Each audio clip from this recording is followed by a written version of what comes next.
I wanted to have you on to commemorate Adam Andrzejewski. We haven't talked about this on air yet.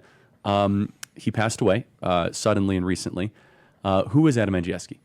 So Adam was basically the president and CEO of Open the Books. That's what he's known for, right? They are the largest private database in the world of government records. And, you mentioned agents of innovation, Charlie. I had Adam on my podcast about 4 years ago because he was an agent of innovation in this space. I mean, if we look back at the founding of this country, our founders were the biggest innovators in free and open government. And Adam wanted to continue that trend and said, we live in a world now with all the technology, right, that can make everything so accessible to us. Why shouldn't every dime of the government be online in real time? And he actually made over 80%, with a lot of his efforts being spearheaded through Open the Books, over 80% of all government funds in this country, local, state, and federal, are online, almost in real time. So you can dive into those records. So Adam was a uniquely American story and was a crusader for American transparency. And yet, the first time I met him, he was a Chicagoan, just like me. He said, I want the whole government checkbook to be transparent, which, by the way, I think anyone running for president should adopt this. It's just such a smart political thing. We want every dime of federal spending online in real time. True transparency, from if you're buying a cookie at the Department of Energy or you're buying a missile for the Department of Defense. And he started Open the Books. Talk about the impact that Adam had throughout his career. Yeah, well, what's really interesting, he had a huge impact on doing that. And, this wasn't somebody he's a conservative guy, but this is not a conservative issue. This is, like you said, this could be an issue for anybody across the political spectrum. And the New York Times and the USA Today partnered with Adam on different transparency movements that he had, different things. But to me, what's really great about, Adam's story is he wasn't always, he had run for governor of Illinois in 2010 as a Republican. That's almost an impossible task. But he did it to advance this issue, this public policy issue. So he continued to crusade on that in his own career over the next 14 years since he just passed last month. But prior to that, Adam was an entrepreneur at heart. He told me stories of him growing up in a small town in Illinois called Herscher, farm community. He said he woke up early every day. He never got a day to sleep in. He just worked his whole life. And it just instilled in him a work ethic. I mean, he not only worked on the farm, he had a paper route. He was super hardworking. Yeah, and him and his brother in the mid to late 90s, they started Home Pages directories, which is basically, we all know about those big, huge, yellow books, those telephone books that would land on your doorstep. They seem almost obsolete today. But what Adam and his brother did is they said, you don't need the huge telephone book. What most of the business most people do in this country are within about 3 to 5 miles of their home. So he focused on, and talk about an entrepreneur mindset. You're not going to compete in Chicago. Let's go and compete in the small towns that have less than 5,000 people and build these little small neighborhood directories.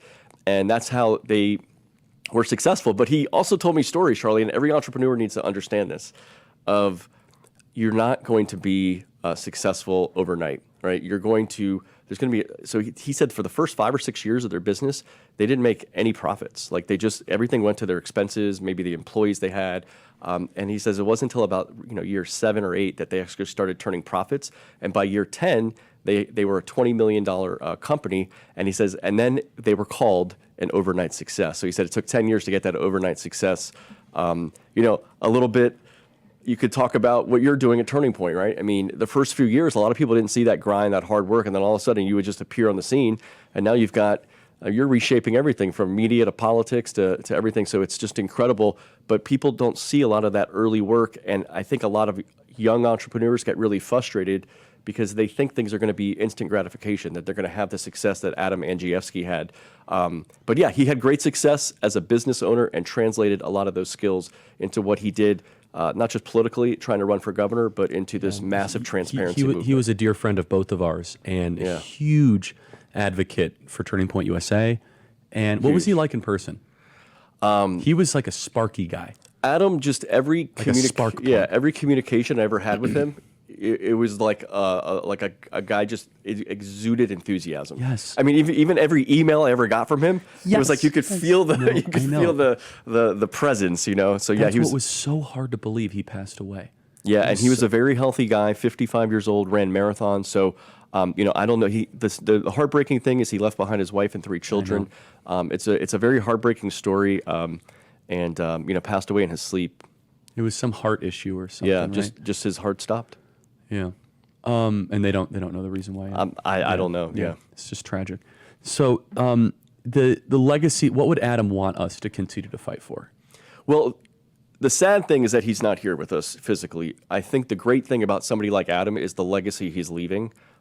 As you mentioned, I mean, you know, Open the Books is going to continue. I personally don't know their new leadership or what their plan is, but you know, he's built an institution there, but he's really built an idea of taking everything that the government, you know, spending everything, you know, all the public employees, who they are, how much money they make, why, you know, all these sorts of things, putting it online. I think the thing is that stuff can be online, Charlie, but nobody can use it.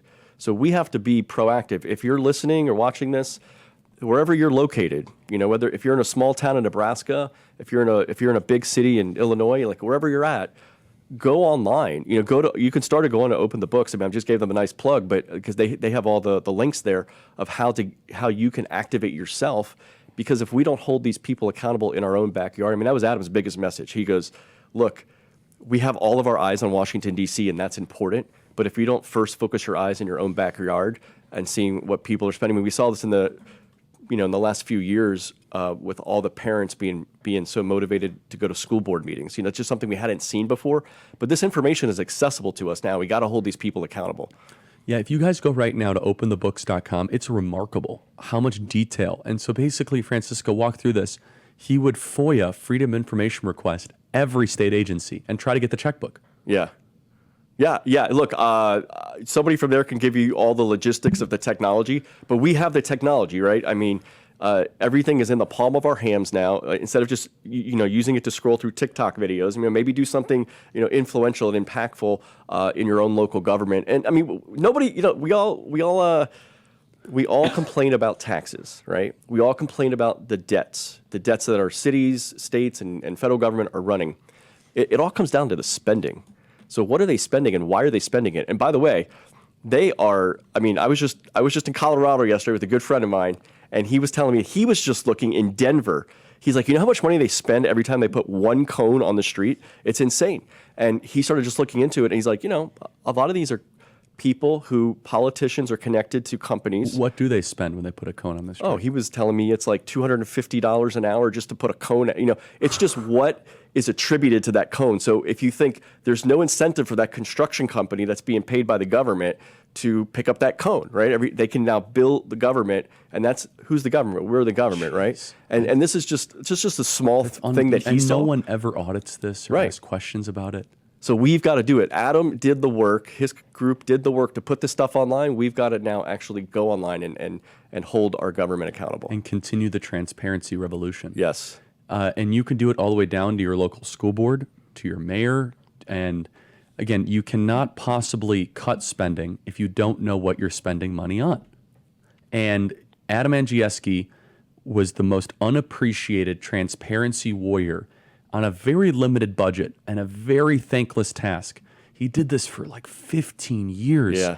Every state agency, every local municipality. You could check it out at openthebooks.com. It's just yeoman's work that, it's funny, I wanted to have Adam on the show like a couple months ago. It didn't work and obviously passed away. It's like you look at this website, you're like, geez, this is incredibly difficult work to put together, where he FOIAs it, he puts it together, and then these people realize, and he was the one that actually revealed a lot of the Anthony Fauci grants too. Yeah, well, he was actually on my podcast in the middle of 2020, and he went off for a few minutes on just how, I mean, he actually called the COVID lockdowns of 2020 perhaps the worst public policy decision in over a century.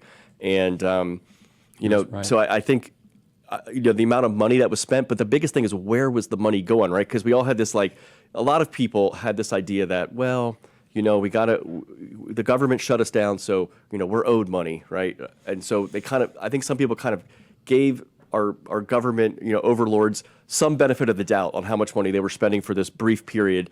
But then as we look at where all this money ended up going, it had nothing to do with people's jobs or even anything to do with the health crisis of COVID.